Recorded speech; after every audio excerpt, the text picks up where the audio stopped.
Triambakam yajamahi sukandin pushtivardhanam Urvarukamiva bandranam mrityor mokshiyamamritam. Om Shanti Shanti Shanti.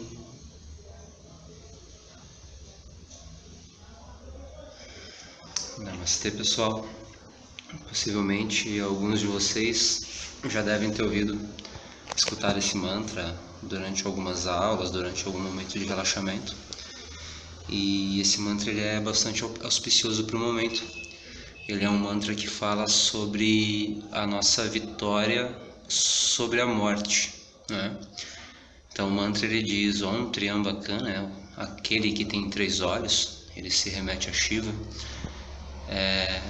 que Shiva nos nutra, que da mesma forma como um pepino se solta da planta matriz, que nós venhamos a superar a morte ou atingir a imortalidade. E aí é interessante a gente entender o que o yoga trata quando ele fala de morte ou de imortalidade. Então o primeiro aspecto que o yoga trata, ele entende a morte como um processo de encerramento de ciclo. Naturalmente, quando a gente fala de morte, na nossa mente somos arremetidos ao desencarne, né? A visão da tradição dela é um pouquinho diferente disso. Ela entende que em tudo que há uma cisão, há uma morte, e que toda morte dá espaço a um recomeço. Ah, mas Rodrigo, você começa falando sobre morte nesse momento tão tenso do país? Exatamente, né? A intenção é a gente falar de morte nesse momento tão tenso que a humanidade está passando, né? Então, voltando a falar da ótica védica, a função ou o entendimento de morte se dá como todo ciclo que termina, ou seja, tudo aquilo que se esvai de uma certa forma é entendido como a morte. Então, o término de um relacionamento vai ser entendido como a morte, uma árvore que se vai é uma morte, enfim, tudo que você puder imaginar que tem um fim vai ser entendido como a morte.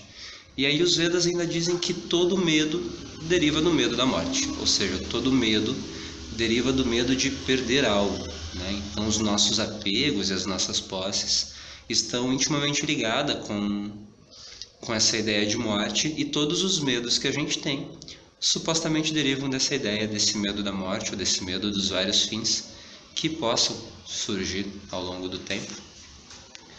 E a proposta desse vídeo é a gente falar um pouquinho sobre esse aspecto de morte, mas no sentido de ciclos terminando e de ciclos começando. E falando de Shiva, a gente também vai entender que ele é aquele cara que destrói para reconstruir. A gente vai entender que Shiva é aquele cara que derruba as paredes para que uma nova edificação seja feita, tá?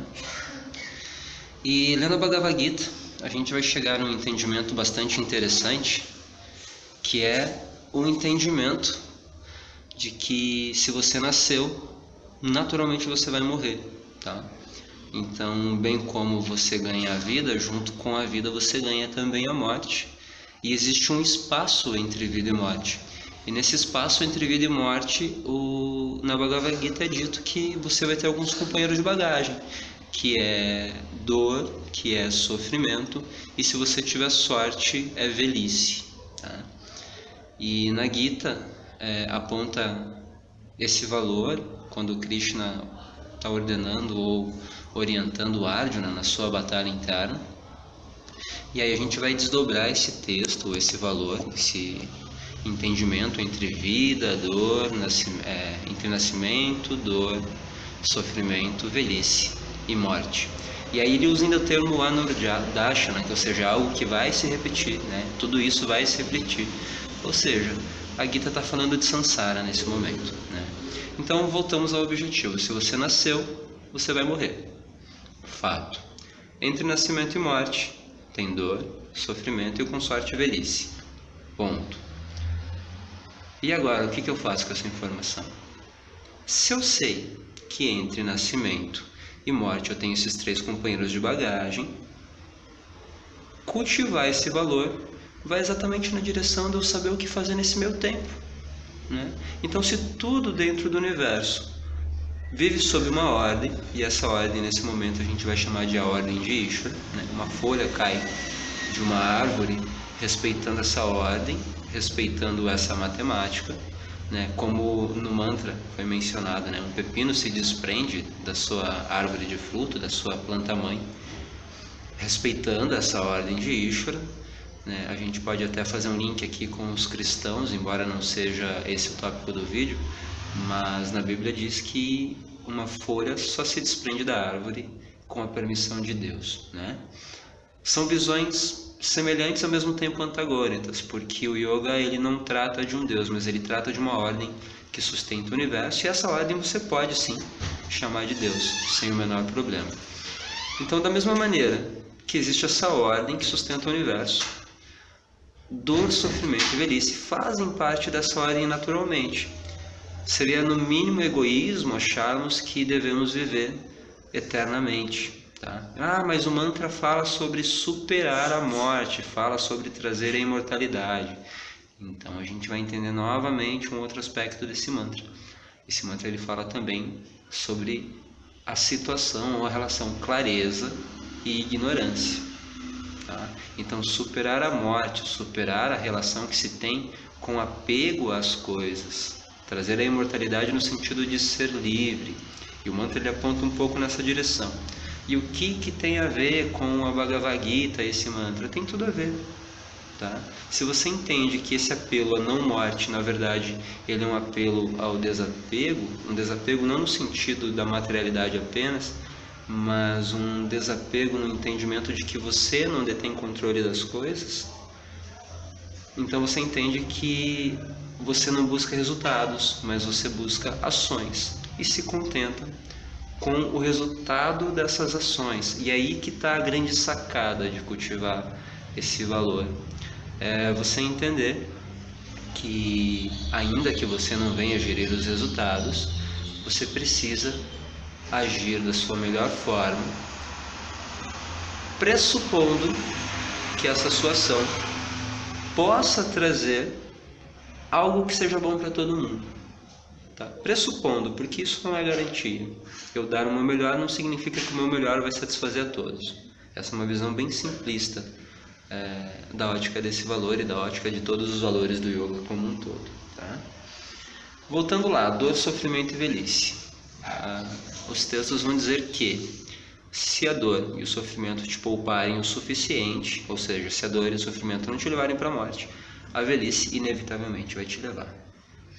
Beleza, eu já sei que a velhice vai me levar, se eu tiver sorte. Se eu não tiver sorte, a dor ou o sofrimento me levarão para a morte. Então, nesse meio tempo, sabendo que isso é inevitável, eu vou me focar em fazer o melhor que eu tenho com esse limão. Ou seja, eu já nasci com 3 limões, bem azedos, diga-se de passagem, e me desculpe quem gosta de limão, mas limão é azedo e ponto. Então eu nasci com 3 limões, dor, sofrimento e velhice. Eu vou fazer a melhor limonada que eu puder desses limões. Então, nessa ótica de eu tentar fazer a minha melhor limonada, eu vou entender que não há necessidade de eu entrar em pânico com a dor, o sofrimento e a velhice. Essas coisas são naturais, fazem parte dessa ordem de Ishvara.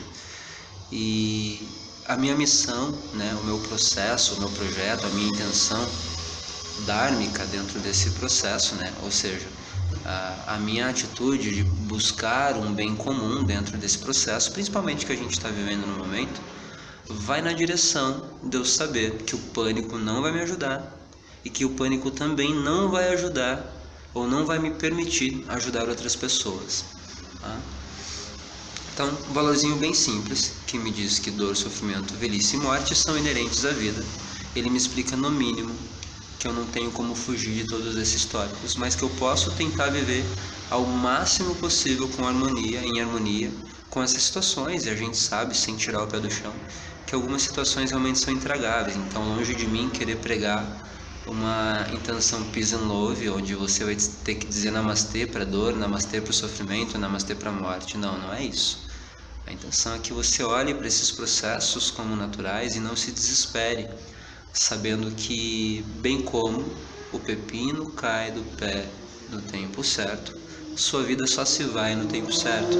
Isso faz com que eu consiga cultivar outros valores e me harmonizar às situações de maneira que o pânico não acelere esse processo, tá? A intenção maior da junção desse vídeo é a gente falar desse processo de histeria que a gente está vendo, das pessoas retirando tudo no mercado, comprando milhões de rolos de papel higiênico. Eu estou tentando entender o porquê do papel higiênico nesse momento, mas é algo que está sumindo das prateleiras com mais evidência. E entendendo que não há necessidade dessa histeria, a gente vai buscar o bem comum, ou seja, eu vou fazer a minha compra, lógico, eu vou me resguardar, eu vou procurar me manter distante de multidões e tudo mais, mas eu preciso permitir que o outro também tenha acesso a esse processo todo. E aí que está a beleza de você cultivar esses valores mencionados agora há pouco. Se eu sei que tem dor, sofrimento e velhice chegando para mim, eu vou fazer com que a dor, sofrimento e velhice do outro seja menos dolorosa.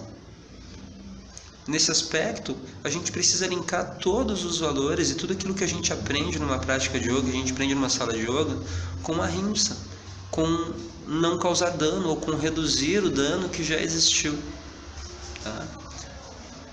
Então, se algum de vocês que está vendo esse vídeo, que está observando esse processo e tem esse comportamento de guerra, esse comportamento daquele período inflacionário que foi vivido na finalzinho da década de 90, na década de 80, comecinho da década de 90, você está privando pessoas que não têm condições de fazer estoque, de sobreviver, nesse momento em que a gente precisa se ajudar, nesse momento que a gente tem que tirar um pouquinho o nosso egoísmo e o nosso apego de lado, nesse tópico traduzido como o medo da morte, e pensar que o mesmo medo que você está sentindo, o teu vizinho que tem menos recursos também está sentindo.